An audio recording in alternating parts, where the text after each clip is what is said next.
Welcome to another OU Insider Under the Visor YouTube Live. My name is Brandon Drumm. I'm here with Parker Thune, Spencer Forsythe on the board, and the dead period is over. It's over, man.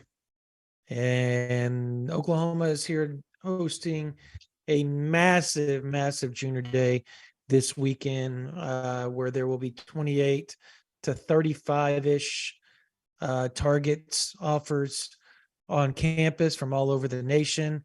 And there's some big names. If you're not on OU Insider VIP right now, we have a big list for you guys. And it's worth the gander to go over there and take a look. But yeah, it's huge. Obviously, Williams Nwaneri is going to be there. Parker. There's a lot of look. Kobe Black may be there. Like I've been told by multiple people.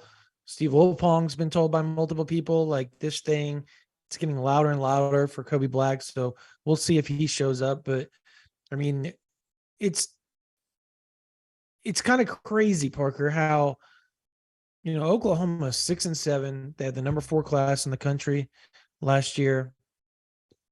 They start off January 29th with a massive visitor list and just a bunch of visitors that show up that are big names. And then they turn back around on March 4th and do the same. And then the Future Freaks on the 25th with 25, 26, and 24s showing up. It's got some star power as well. So this staff is out recruiting hard. I guess what's your overall take on all this? Because for me, I'm thoroughly impressed with what Oklahoma's doing. I know they don't have a commitment yet, and I think that's happening this month. I believe Oklahoma will end up with a commitment 2 or 3 by the end of March, and I think they'll carry on in between April and May. And they'll probably have 5 or 6 by the end of May. And I think by the end of June and July, you're looking at close to 20. And I think you're going to see this is like how Oklahoma does things every year. Rinse, wash, repeat. People can get upset. The freakouts are going to freak out. And they're going to go crazy every January and February and March when they don't have double-digit commits by the end of March. How they're not recruiting very well. And then all of a sudden, bam, they end up in the top 5. I think that's going to be what we see from Venables because of essentially, I don't know for you, but for me, I think it has everything to do with, the rule. The rule. You don't take visits if you're committed to Venables. And I think that holds up everything. What's your overall take on that? Well, here's the deal. I think what's of preeminent concern right now to Oklahoma fans is that you are ostensibly getting very, very close to a decision from your top quarterback target in Michael Hawkins. And he was at TCU today. He'll be at Oklahoma this next Saturday. All of this kind of suggests and points toward an imminent decision for Hawkins. Now, that might be within the next 4 or 5 days. That might be within the next 4 or 5 weeks. One way or another, it's going to be soon. And if Hawkins commits to Oklahoma, that's going to start the snowball rolling downhill. Now, if he goes to TCU, make no mistake, Jeff Lebby and the rest of the Oklahoma staff are cribbing all their shafts right now. They just offered Samaj Jones from up in the state of Pennsylvania. They've had an offer outstanding for quite some time to Michael Van Buren, the 4-star quarterback out of the state of Maryland. And he has planned in April an official to Oklahoma. So this class doesn't live or die with the status of Michael Hawkins' pledge. But if you do get him on board, you lock down a legacy kid, you get the figurehead of your class, the quarterback position, that has the opportunity to get the ball rolling a lot sooner than it otherwise would. Because say Hawkins pops on campus this weekend, say he decides, you know what, I'm shutting it down. OU's where I want to be. Well, if that happens while he's in the presence of 25 to 30 other top 2024 recruits, many of whom he knows, and some of whom he's got real good relationships with, those guys are going to take note. And it may mean you see another 2 or 3 commitments immediately in the aftermath, or it may just mean that those guys start to seriously consider Oklahoma even more so than they were before. It could just be about momentum more so than anything else in those individual recruitments. But it's never a bad thing to get your quarterback on the board early. And I do think one way or another, we don't get out of the month of March without Oklahoma getting on the board with their first commit. I would say first few commits of the 2024 class. I think with how many offers this staff has made, they're really going to be able to get a sense quickly here of who's serious about OU, who wants in, who's not going to mess around with the recruiting process, and who's willing to jump on the offer in the early stages. And there are some guys that you're going to wait on, right? Peyton Pierce is one of those guys. There will always be a spot at Oklahoma for Peyton Pierce, no matter how late in the cycle it gets. There will always be a spot for Sammy Brown, for Williams Nwaneri, for David Stone, for Nigel Smith. But you look at a position group like wide receiver, for instance, and the Sooners are in really, really good shape for Bryant Wesco. They're in really, really good shape for Zion Carney. They're in decent shape with Zion Reagans. They're in real good shape with Isaiah McMorris right now, and they're in real good shape with KJ Daniels, unless he ultimately gets an LSU offer. But for the moment, OU's the leader in the clubhouse for KJ Daniels. That's 5 of many right now at the wide receiver position. JoJo Stone, LSU commit right now, a guy that Oklahoma's still got eyes on. Javarius Green is visiting this weekend. He doesn't have an offer yet, but he may just leave with one. So I look at wide receiver as a position group, and that's an example of a group where ultimately it may come down to just who's willing to commit first, who wants in. You can take 3, and since you can take 3, you maybe don't have to spend as much time prioritizing your wish list. You can just say, okay, whoever wants in first, come on down. And that's how we'll get this thing rolling. Yeah, I agree with you. I think it is interesting that Oklahoma did offer a quarterback today. They did. Yep. That's called pressure. Yeah, Samaj Jones out of Philadelphia, 4-star quarterback out of St. Joseph's Prep High School. I mean, he's got good film. He's athletic, fast, live arm. He's essentially Michael Hawkins. I mean, they are going after the quintessential, dual threat. And I think that's exactly what they're looking for each and every year. I think, people want to pigeonhole Dylan Gabriel as not somebody that's going to gain a bunch of yards running, but I think that had a lot to do with depth last year. I think they didn't run him. You saw them run him more in the bowl game, right? Like when they had nothing to lose, they had a whole offseason. He was doing a lot of RPOs and it was working, and it opened up a lot of things for that offense. I think you're going to see that. And I think that's essentially what they're looking for each and every year in a quarterback from here on out, is somebody that can get to that edge and hit some real pressure points on that defense. And look, Michael Hawkins obviously can do it. Jackson Arnold can do it. Dylan Gabriel's capable. And this Samaj Jones guy that they just offered, who seems to be, and I think it is obvious, a Penn State lean. Yeah. By all intents and purposes. I mean, Pennsylvania, right? But he did tag Jalen Hurts. And I reached out to Samaj probably about 10 minutes ago just to kind of get a feel for some things. I haven't heard back yet. I'm sure I will later on, but to me, Parker, it's, they are pressuring Michael Hawkins and basically saying, if you don't want to come here, we're going to go, on down the road, because they still have Michael Van Buren and all these other guys as well. Exactly. Well, and I think it's chess, not checkers, is what it comes down to with the Samaj Jones offer, because obviously you offer a kid in Penn State's backyard that already has a Penn State offer, that's probably not a kid you're counting on getting. So Right. it's not as if you're trying to come up with the backup plan on the fly, because I think it's real clear what the backup plan is if Hawkins ultimately chooses TCU. And I still think it's going to be Oklahoma. I think a lot of people do. But if he ultimately chooses TCU, Michael Van Buren is who you fall back on. With Samaj Jones, you don't offer that guy because you think you're going to get him. You offer him because you know Michael Hawkins is on campus at TCU today, and you want him to be aware that if he drags this out, hey, we got options too. Yeah. No, I do know TCU feels good about where they stand, and obviously they should. They've gotten him back on campus what 3 times in the last, month and a half, 2 months. It's twice. This is his second. Twice now, so it's the second visit. You got to hope that they don't stop. Like, the one thing, if you're an Oklahoma fan, you have to hope right now that they don't stop his visit to Oklahoma this weekend. Like, and that was the plan. Like, that is the plan. That is why.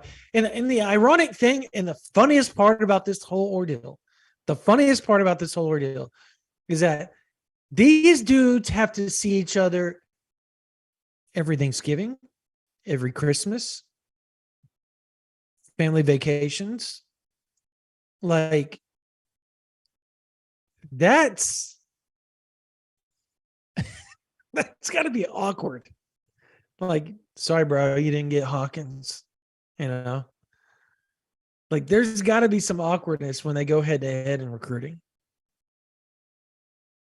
I don't know. I find it funny, Parker, just because I can visualize just how awkward those family get-togethers have to be. Or maybe they just have a rule of not talking football to each other in recruiting. I don't know. But I don't know. And I know it's like, this is like water under the bridge, and this is old. I was thinking about this the other day because somebody brought up Jaden Hazelwood to me. Like, this dude left Oklahoma, right, after his career season to go play in the same offense that was incoming to Oklahoma. How much sense did that make? With a worse quarterback. Not a ton of sense. I don't know why somebody brought up Jaden Hazelwood and they asked me, like, how's he doing? With Arkansas. And I know it just hit me right then and there. I was like, dude, that was the dumbest transfer. Like, when you look at like everything that went into that, like, why would you leave to go play in the same system with a worse quarterback? Because you thought you were going to be the guy because they lost their star receiver in Burks last year. I mean, that is the only logic in that.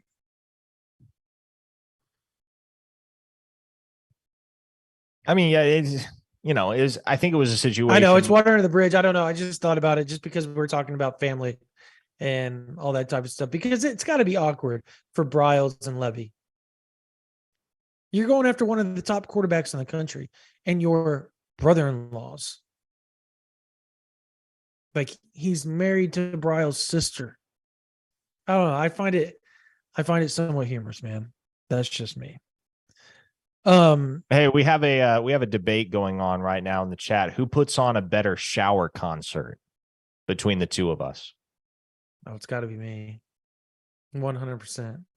Okay, I'll give it to you. I won't fight you on that. Yeah, I sing, so like, I mean, I can't. You're more reserved than I am. I'll get down, man. Somebody else in the chat said that I'm pulling off the Josh Pate tonight with the white T-shirt. That's high praise. There you go. That's the type of company I want to be keeping. Mongo in the super chat says, Parker is using too many big words at me, and because I don't understand them, I'm going to just shout out Ricardo LeBlanc. So there you go. There's your Ricardo shout out for the day. Jimmy Shatterfield tells me, well, nobody said that KJ wasn't a good quarterback. I said Dylan Gabriel was better. I don't know. I didn't know that I said that KJ was an awful quarterback. I just said, why would you go play at a place that had a worse quarterback? That Dylan Gabriel, and I guess he's trying to make a comment that Dylan Gabriel's not a good quarterback. Maybe I'm reading too much into that comment, but do we need to put Dylan Gabriel's stats in a blind test of QBA and QBB with Bryce Young and see what they can pick out the two numbers? Yeah, I don't know if we need to go. Have you seen that? Have you seen that? Yes. Yeah, and look, I feel like it feels like we've exhausted the Dylan Gabriel discourse, but then it crops up every now and again. You're like, wow, there are still people that still believe he was OU's biggest problem in 2022. But you know what? Thankfully, I don't think any of those people watch this show because they realized that their IQs weren't high enough to hang with us. Wow. You probably upset half our viewership right now. No, because our entire viewership has very high IQ. That's why they're here. That's why they're here. I didn't offend anyone actually watching. I only offended the people that aren't. Hey, here's the deal, man. Your big words, man. I think Mongo, he's out now. The big words, bro. You gotta stop using them. Ronnie Crimson said over under on Parker's ACT score 32.5. Place your bets. Well, Ronnie Crimson, what if I told you I never took the ACT? I took the SAT once. That was all I had to do. Did you get a 1400? The perfect, it's on a 1600 scale. So 1600 would have been a perfect score. So did you get a 1600? I'll tell you what I got at some point down the line after. We got to set a new over under. Ronnie Crimson's likely in the process of setting a new over under. So once people place set a new over under on my ACT score. Let's see if you got it here. I'll bet y'all never guess it. Oh man. So what do we 1580? My God, Mongo. Good God. You got it 15. Sorry, I got us completely sidetracked there. Yeah, wow. We were talking about recruiting. We're talking about anything besides OU bait. What now? Captain 405 in the chat said he's offended. He should be. Captain 405 has one of the highest IQs of our. There you go. So yeah. Oh man, these dudes are saying I got a 19 and 21. What in the world? My brother said 18. Brock, you know better than that. Come on, bro. Come on, man. So fortunately, we don't have to spend any more time. Jaden Boyd's getting closer. What now? Jaden Boyd's getting closer. He's high. He's a little too high though. Fortunately, we don't have to spend any more time on these live streams talking about OU basketball because they're about to ensure a losing regular season record in the year of our Lord 2023. They're about to lose to Kansas State and Bramlage Coliseum, which I believe will officially foreclose their path to the NCAA tournament. So that's a thing. What was the final score? I missed it. It's 75-65 with 2 minutes to play. It's not quite over yet. But yeah, well, Mr. D, thank you so much on the congratulations. So, oh yeah, the kid, Papa Drumm. Yeah. Well, I was already Papa. Well, I know, but I will say that there has been a few guys that have guessed my score. Well, one person has guessed my wait. Did more than one pick that number? No, one person's picked my score. Okay. So we won't get into the actual score, but we'll just say mid-20s. Aside from that, I did just drop a note over on OU Insider regarding linebacker recruiting. And did you? I did. So that is a position, Brandon, where, and I'd like your opinion on this as well, but I don't really get the sense OU is going to take more than 2 guys at linebacker. That makes sense because they're loaded.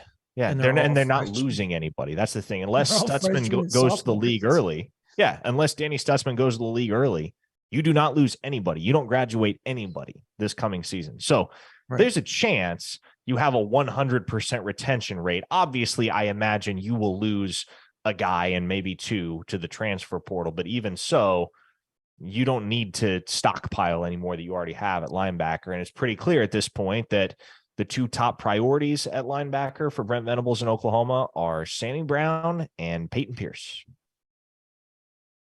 That would be quite the coup if they could pull that off. I kind of think, oh my gosh, I just went blank on the dude from Central Texas. Ty Anthony Smith. Ty Anthony Smith. I was literally going to say Ty Clean for some odd reason because I have the Lumen brothers in my head. But yeah, it was Ty Anthony Smith. Would that not be hilarious if they got Ty Coolhill, Ty Clean, and Ty Anthony all in the same class? It's a lot of ties. A lot of ties, but some really cool names. Ty Cool and Ty Clean. Like, I get that they're only 3 stars and everybody feels like OU has higher priorities at edge, which in all actuality they do, but it'd be nice to get 2 guys named Ty Cool and Ty Clean, identical twins at that, in the same class. They were really, really good at the camp when we were there too. Like, I watched them for a good 15, 20 minutes. They were fantastic at the camp. So, and they didn't go up against like just crap dudes. There was good offensive linemen there that they were going up one-on-one against. I'm really curious to see how that unfolds, because those two are good. They're going to play together. Yeah. Well, they're visiting this weekend. We can go ahead and say it. So they're visiting this weekend, and visit 2 or 3, because I think they came to a game too last season. So I think it's visit 3. Yeah. It's visit 3. They may commit as soon as the latter half of this month. Like, it's not going to be much longer before those 2 are off the board. Yeah, they don't like the process at all, by the way. No. And so I'm really, really curious to see what would happen if those 2 wanted to jump on board with Oklahoma. Mm-hmm. Do you take them? Because, like I said, it's a package deal. You take one, you got to take both. So all of a sudden, you got 2 edge commits right there. And at that point, you're filling up a room, right? And you got to kind of pick your battles from there on out, because you're still in good standing with Ja'Shawn Ross. Obviously, you have a real strong case at the moment for Williams Nwaneri. David Stone, or I'm not David Stone. I'm sorry, Danny Okoye. Danny Okoye is not coming. So let's just, I feel like we've already put that to bed, but we still get questions about it every week. Danny Okoye is not going to be a Sooner. But yeah, at that point, if you take both of those guys, probably only got room for one more edge, you would think. Am I wrong, Brandon? Yeah, you would take one, and obviously one more, and it would be Ja'Shawn Ross, right? Like, that would be the guy. If you took both the brothers, Ja'Shawn Ross would have to be the 3rd, right? Well, Nwaneri. But I mean, he weighs 260 something already. So that dude is going to be, he's going to be a D tackle, man. And that's what I thought too, Brandon, but I don't think he's going to be a D tackle. Trust me. It's been a very odd arc for Will Nwaneri over the last couple of years, because yes, I was 1,000% on that train. I watched him as a sophomore. He was playing inside as a sophomore. And I was like, okay, this dude's huge. He's tall. He's muscular. He's already, because he was 255 as a sophomore. And so I figured, oh, there's not a chance. There is not a snowflake's chance in hell that this dude does not play defensive tackle. But as I continued to talk with him and his coach, Jamar Mosey, and those 2 kind of expressed to me, no, like he wants to play inside, outside. He wants to be able to come off the edge. And then I show up and watch him. I think I went to 4 Lee's Summit North games this past fall. So I got to watch him quite a bit as a junior. And he was playing edge, Brandon. And trust me, that dude wants to be an edge. He'll be an edge, because he does not move like he's 260 pounds. So is he essentially like a Bothroyd and Redmond type? Like, is that what you would equate him to? He's Keon Keeley. But he can slide inside and outside. Is that kind of what? Yeah, he could be a 3 tech, or he could be a 4-eye 5-7 tech. Like, yeah, I just kind of like what you're saying. to be honest, I think it makes the most sense to keep him at defensive end or on the edge rather than moving him inside because he's so freaking fast, man, and so dexterous. A guy like that, he's got the skill set to be a dominant force off the edge. And also, I think as long as he doesn't pack on weight, as long as he just continues to chisel his frame, which is already really thing to muscular do when and you toned. get to college, though. That's I even so, I think he could carry another 15, 20 pounds and not lose a step.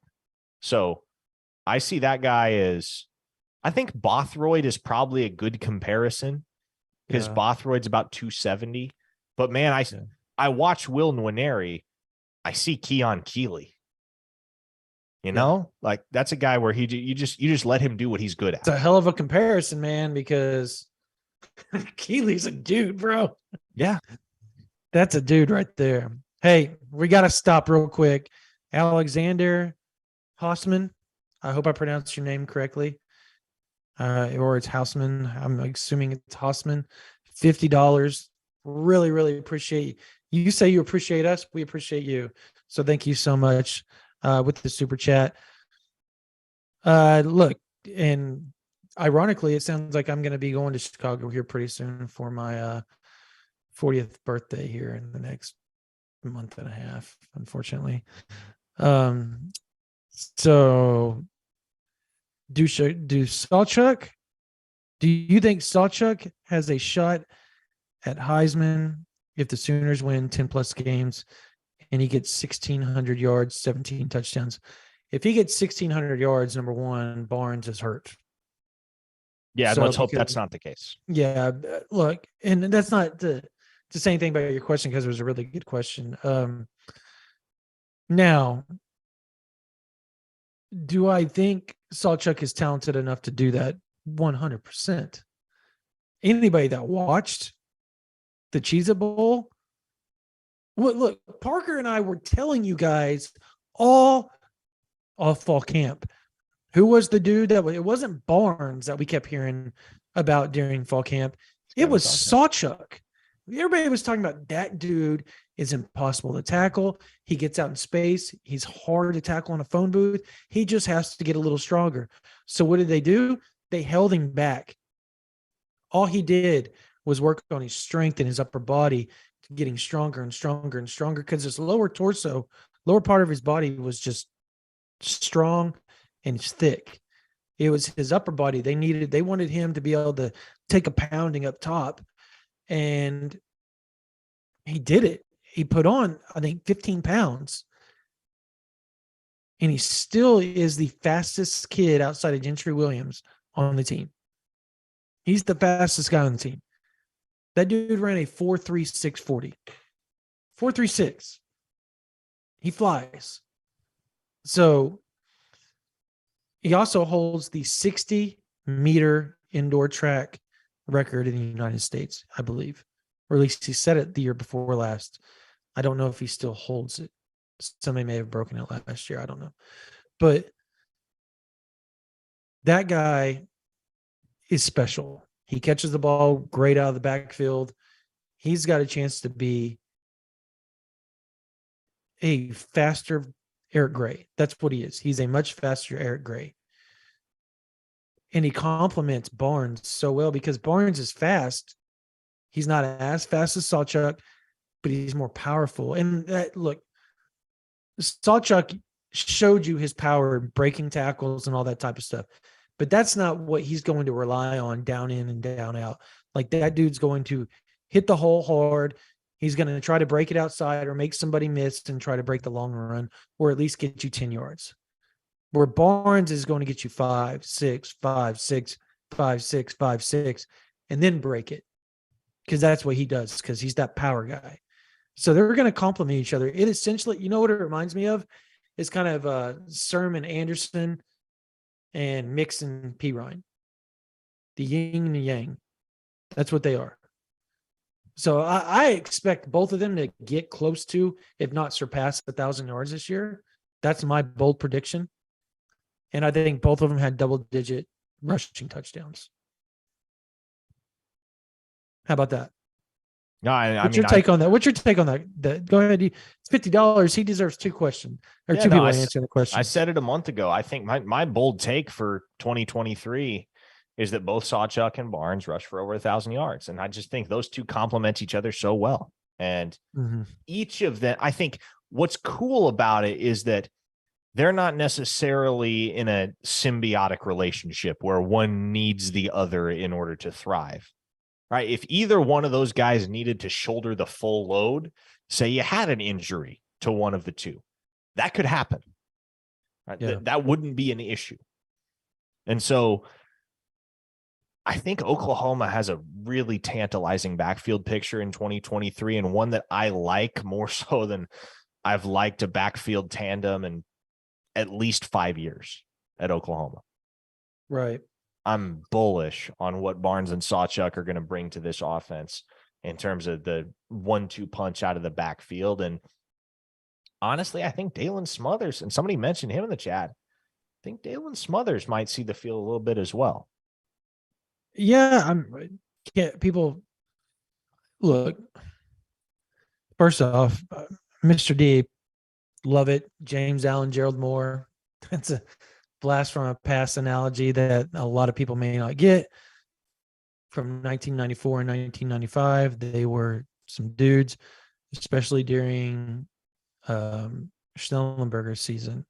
Gerald Moore basically carried Oklahoma, OU, Texas, where they came back. I think they were down by 14, came back, tied it, went to overtime, or they didn't go in overtime. Can't remember if they went into overtime or not, but it ended up a tie ball game that year.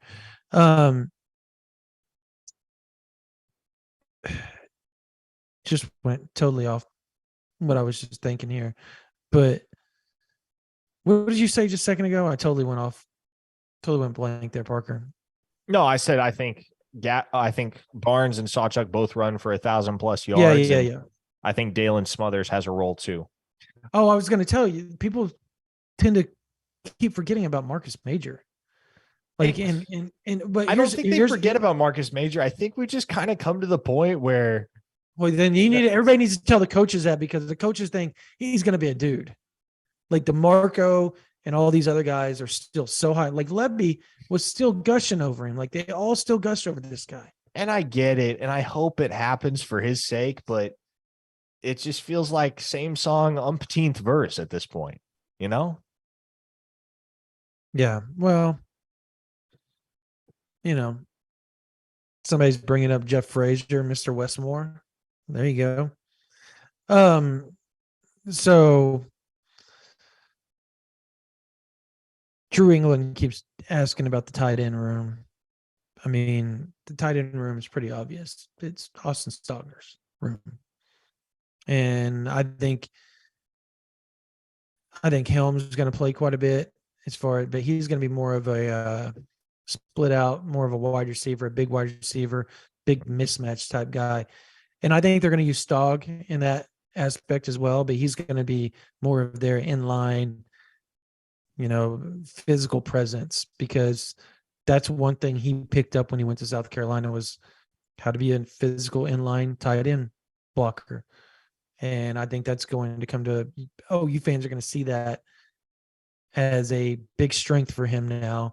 Something that he wasn't real great at when he was at Oklahoma originally. He was good, but he needed to improve in that to up his draft stock. And essentially that's what happened. So now he's back at Oklahoma, ready to show he still has the hands and the route running capabilities. And Levy's going to put Stogner and Helm out in the little, they're going to put him out in space, get him mismatches with smaller safeties and linebackers, and let those guys eat. I really believe that. We saw what he did with Braden Willis last year. So he's fully capable to scheme guys up quite a bit. And that for sure is going to happen at the tight end position. It's Austin Stogner's world at tight end, Yeah. no question about it. And I think if you do see Caden Helms utilized, which I think you will, it will be in more of that twofold, split him out wide or bring him inside to more of a traditional inline guy type of role. Stogner, he's he's a guy that's capable of splitting out wide, but I don't think he's the Mhm. downfield threat that Helms can be. He played wide receiver in high school a lot, Yeah. not exclusively, but Helms played a ton of wide receiver in high school, and he can run. That's a 4'6" guy. Yeah. And so, No doubt. you know, I'm not, I don't know if I would compare him to Mark Andrews because that's very high praise, but he is a guy that for his size moves very, very well. So if there's an opportunity for a guy like that to split out wide and be able to make plays, open things up downfield, that's where you're going to see Helms. But it'll be Stogner drawing the lion's share of the snaps, and I think it'll be an uphill battle for anybody not named Stogner or Helms to play tight end substantially in Oklahoma's offense. Blake Smith is a guy that's a blocking first player. I don't know how many career catches he has at Texas A&M. It's not that many. And Jason Llewellyn's sitting out spring ball, coming off of a foot injury. So you got Stogner, you got Helms. It's those two that are going to be your go-to guys at the tight end position. And I really do think somebody asked today while I was on the radio who I figured could be in contention for a national individual award at Oklahoma in 2023. I think if everything breaks his way, man, Stogner could be a Mackey Award finalist. I really do. Because I don't know how popular of a take this is, but I am willing to posit that Austin Stogner is a higher ceiling option and a more well-rounded option at the tight end position for Oklahoma's offense than Braden Willis. And that is no knock on Braden Willis whatsoever, because he's a dang good football player and he's about to hear his name called in the NFL draft. But that's how highly I think of Austin Stogner.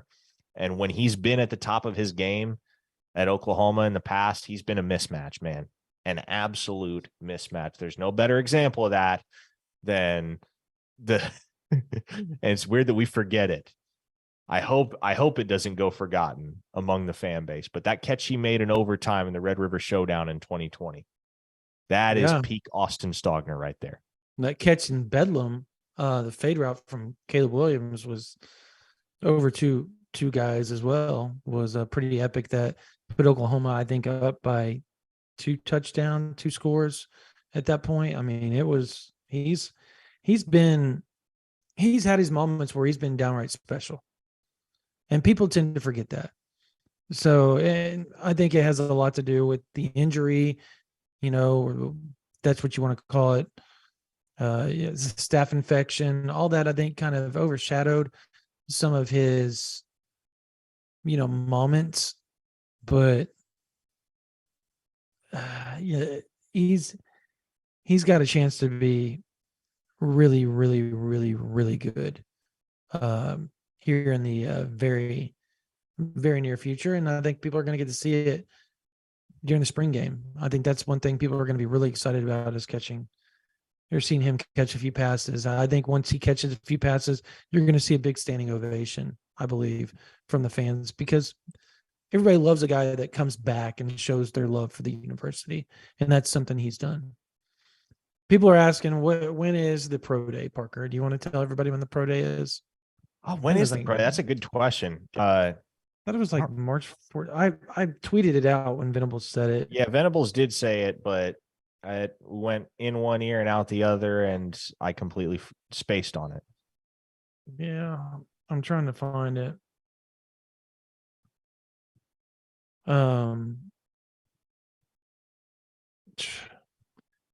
Yeah, I can't remember. I know it's this month. I think it's either late, very end of the month, or is it the last day of the month? Was it March 30th? Is that when he said it was?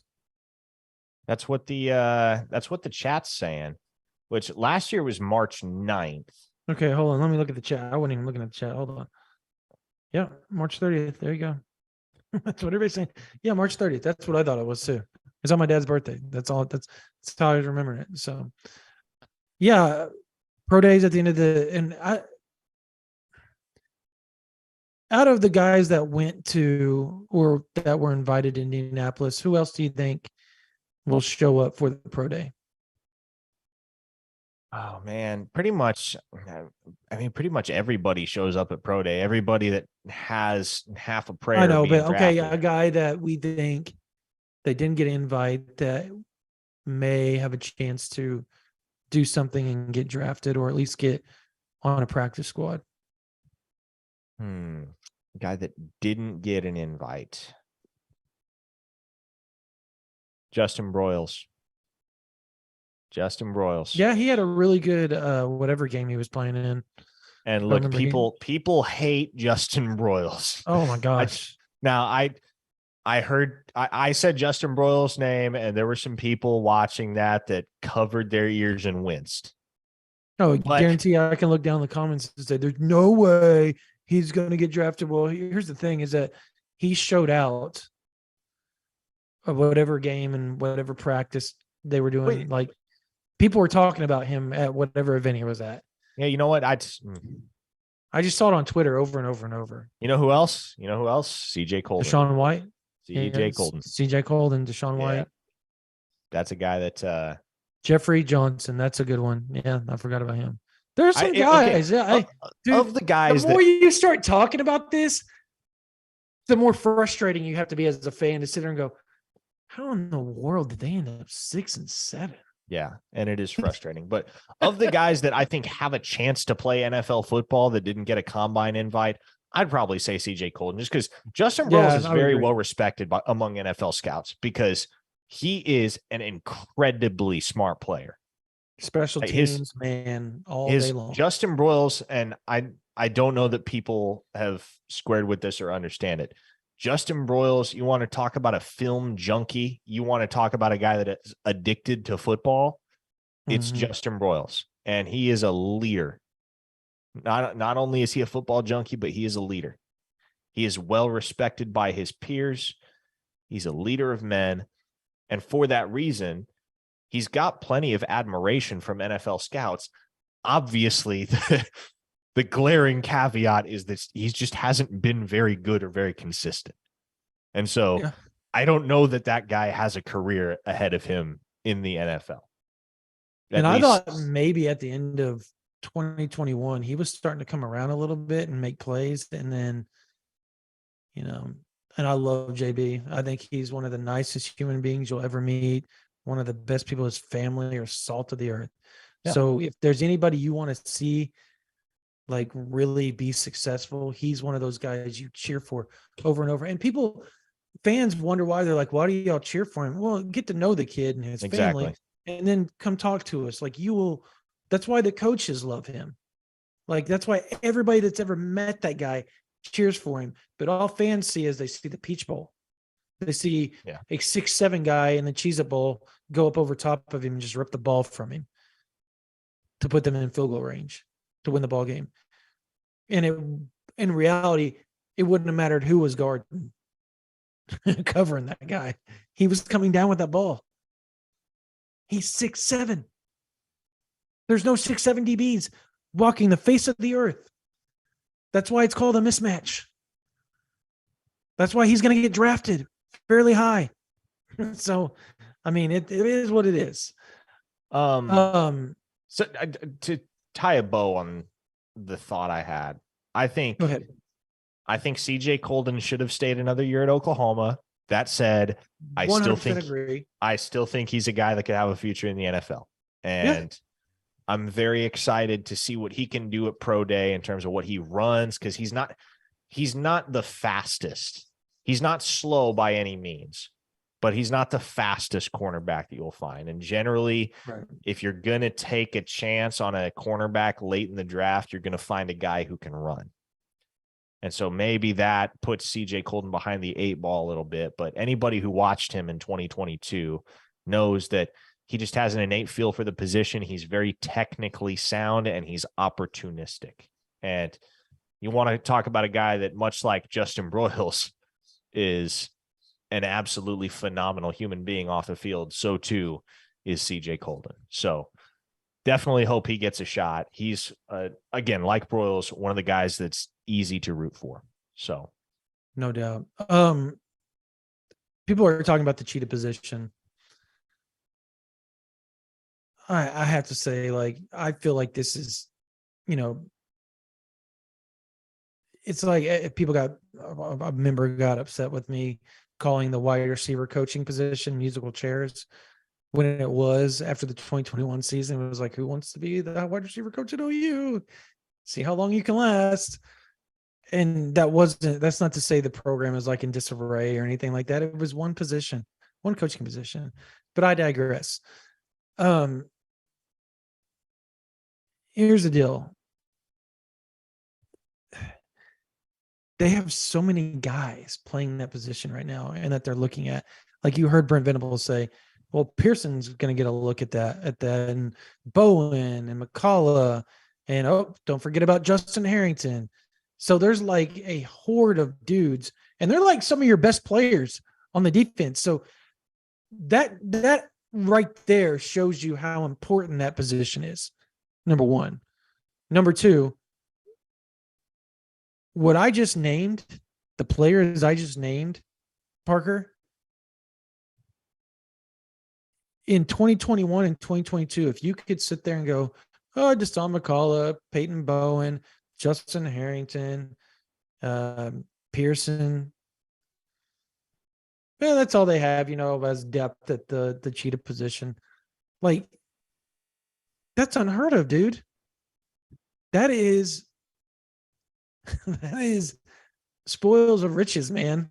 Like, you got to be able to pick from talent like that at one position. And guess what? Homosigo's not even on campus yet. And that boy's going to be good, man. Yes. Sammy Homosigo, that's a dog. So I don't know, man. Like, the safety position just across the board, RSJ, Billy Bowman, like, we're just scratching the surface of guys. And obviously Dave McCullough's coming in.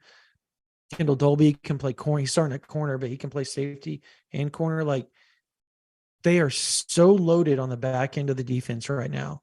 It is super talented. The linebacker spot's loaded. Guess what?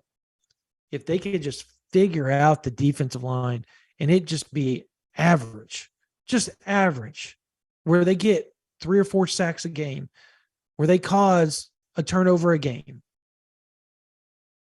this team might be hard to beat, Parker. But it's all going to come down to that front four. They ought to be hard to beat. But as we saw last year, what ought to happen does not always happen. Correct. That said, it's interesting that the one thing that we talked about in preseason last year with that Oklahoma defense was, do they have the linebacker depth? And then lo and behold, what really cost them down the stretch and certainly late in games was the lack of depth at linebacker. As you look at Oklahoma's roster in 2023, there aren't any glaring areas of weakness. Now, I will concede that there may be some position groups where I'm not sure you have true studs, true meal ticket guys. For instance, defensive line. That defensive line and the wide receiver room as well, to be honest. Defensive line and wide receiver. You don't have any guys right now at those two positions that have proven beyond a shadow of a doubt that they're going to be elite performers for your football program. But what you do have is enough bodies in that room, enough capable bodies that somebody's going to emerge. It's just a matter of who that's going to be. I think at wide receiver, those guys are Nick Anderson and DJ Graham. And on the defensive line, I think you probably see a breakout year from R. Mason Thomas. And I think you see a breakout year from Isaiah Coe. You have guys that have done it at the Power 5 level before and had great success in Trace Ford and Rondell Bothroyd and Ethan Downs. Yeah. No, the fan base and Ethan Downs is also an interesting kind of topic. Like it's a second team all Big 12. he's not that good. Yeah, I get it. The coaches I- and everybody else kind of think he is. To a certain point, I understand it, right? Is Ethan Downs a force of nature? No, not right now. But he was second team All Big 12. Yeah, That's good enough. What did he? Second team All Big 12 in a year where you did not have much going for you defensively. Yeah, it's second, and he had double-digit tackles for losses. I think he had 4.5, 5 sacks, something like that. I mean, he's a good player. Now, do I think he's destined to be more interior? Probably. At some point, he'll be moved inside a little bit, or at least play that. I think in like their NASCAR or whatever package they want to call it, on third and long or obvious passing downs, I think you could see him slide in to be a 3-tech next to like the Bothroyd, and you could have like Adibari and RMT on the outside. Isn't it interesting that if you pin their ears back, or just on McCullough off the edge? Well, and I think he what's said he cool was going to is do. if you want to roll with a NASCAR package, you can deploy one that still has some big bodies on the interior. Mm-hmm. I'm referring primarily to the likes of Bothroyd and Grayson Halton. If you can plug those two guys on the interior, those are edge rushers by trade. I think Downs is 280 right now. I think he's close to 280. Well, I was about to say edge rushers by trade that are 280 pounds. And if Ethan Downs is in that same neighborhood, gives you a lot of very compelling chess pieces on the defensive line. A lot of guys that you can do a lot of things with, and that opens things up. No doubt. All right. So this weekend, if you had to pick, and first off, for those that haven't seen the visitor list, look at the visitor list. Go look at the visitor list. It's pretty awesome. Then we've specifically been running 60% off because we know how big this month is going to be for Oklahoma to start the momentum in the recruiting. So we want everybody to be able to feel like they can drop a few bucks and come over and join us on OU Insider. It's $45 right now, and you get a whole year, which means you would get all the way to next March, which means you would get all of the spring, all the visits, official visits, the summer, the fall camp, the off-season notes for the team stuff.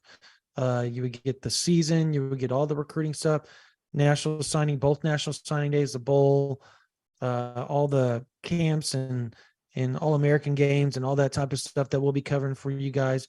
Roll back around to next March of 2024, and it will be so worth it, just way worth it. I mean, everybody that's joined us, we have the biggest retention on 24/7 because you guys are awesome. You guys like the content we provide daily. So go ahead and give us a try. If you stay with us for 1 year, you get Paramount Plus. So in 2024, you would get Paramount Plus to go with your 24/7 sports membership, which gets you every site, any VIP thing you want to see, whether it's Alabama, USC, whatever. You get access to that for $45, and it's normally $108. So just saying, like, it's worth it just to give us a shot if you want to do that, or $1 for the first month. Anyways, Parker, this junior day coming up. Yes.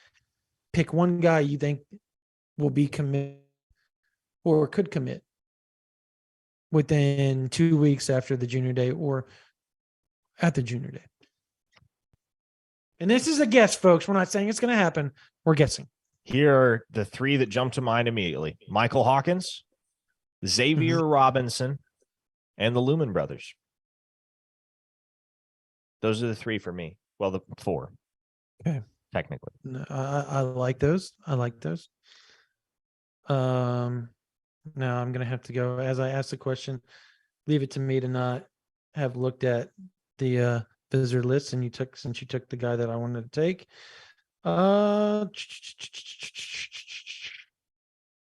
Do we have, okay, here we go. Let's see here, Parker. What do we have here? Well, I'm going to go. You took the Lumen brothers. I got two guys. Jaden Hardy, KJ Daniels. I agree with the guys that you said, but I also know Jaden Hardy has been close for a bit. Yes. Very close. And if I can get confirmation 100% that he is making it, because he had some situations happen last time. He's got some situations that are going on that could stop him from making it up at any point in time. But if he does make it up and we can confirm 100% that he's going to be there or that he made it, you'll probably see me drop a crystal ball, because I think it is close. And I know for a fact Oklahoma likes him a lot. Speaking of DBs, I was telling you about a Union guy this past weekend. That's right. Go ahead and drop his name since you saw him this past weekend in person. Kevin Jordan. Mm-hmm. Got a few offers already. Yep. Tulsa Union. Few decent offers, really good offers, actually. Yeah. Oklahoma State, Kansas State, Iowa State. I'm going to say it right here. You heard it here. He's going to get an offer. He will be offered by Oklahoma by April 15th. And does he end up in the class? 100%, yes. Wow. Okay. There it is. Boom. That's just my guess, just from what I've heard. And he will end up in the class. Obviously, he gets offered. If they decide to move on in a different direction, he's more of a corner. So, real good corner, too. Yeah, he's really good. Real good corner. Like, he is going to be a guy that may shoot up in the rankings to like a 4-star at some point in time. Very well. Yeah. Yeah, I love Devin. I think he is a great player, huge upside, long rangey, and I think he's a guy that I know he's a guy Oklahoma is going to pursue potentially and is looking hard at right now. So just kind of file that name away, Sooners fans, if you will. All right, so you have your predictions this week. How many commits does Oklahoma have by May 1st? By May 1st, I'll say 5. 5 commits. 5 commits by May 1st. I'll go 6. I'll do the opposite of what I would do on Price is Right. You would lowball on Price is Right. I'm going high. So, all right. I think that's probably good enough, right? For this, we've done 1 hour. We're sitting right around an hour. Yeah. Well, I want to thank you guys so much for coming on and joining us. I love the banter through the chat. It's always awesome to have you Oklahoma fans on here with us again. We're doing 60% off right now on OU Insider. I think it's $43, I believe, 42 something. And it gets you a whole year of OU Insider, all of 24/7 Sports, everything. You get access to everything. Steve Wiltfong, you get access to us to do Q&As all the time. If you ask us a question on the board, we answer it when we answer it fairly quickly.